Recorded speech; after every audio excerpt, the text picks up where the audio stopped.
ချမ်းမြတ်အောင်ရေးတာဒီမှာဖိလစ်ဘောကစီတူကျော်တန်လင်းကမွေးစားတယ်ဆိုတဲ့ကောင်လေးအိုးရှိမှာရဖိလစ်တန်လင်းကကျွန်တော်မွေးစားထားတဲ့ကလေးစီတူကျော်အဲ့ဒါမှဒါပြီမင်းခန့်ကျော်ဘောကနေမင်းထုံးဟိုရှိစောင်းကုန်းလေး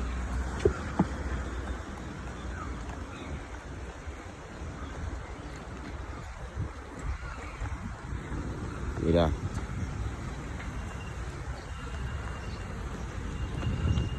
ဒီလားအမ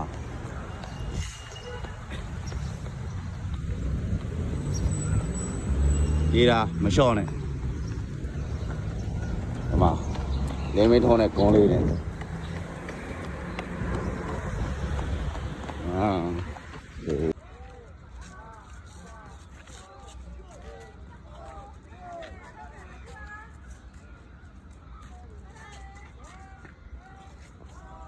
စီတူကျော်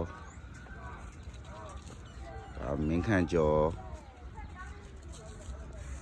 ကုန်းလေးချမ်းမြတ်အောင်ဘကအင်ကြီးဝါလေးနဲ့လင်းမထုံးဘကကောင်လေးကဖိလစ်3 4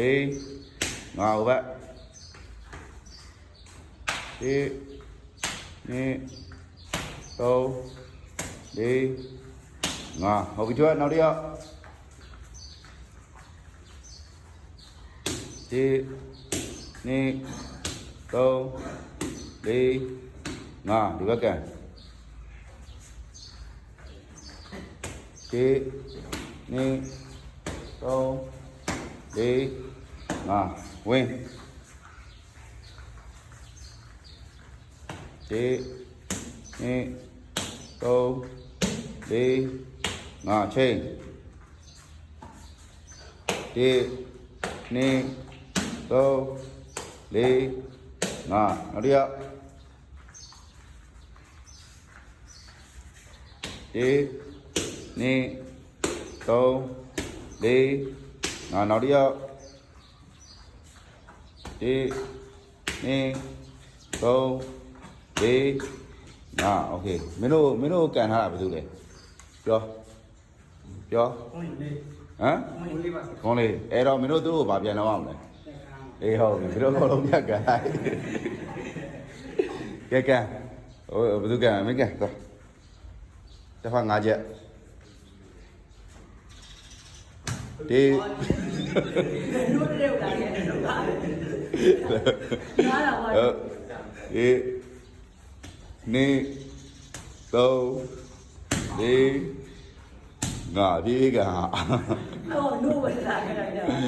ဒီပဲထိတ်ကန်โอเคကန်ဒီနေတော့ဒီငါဟိုမင်းဟောဒီကောင်ကန်သေးလားကန်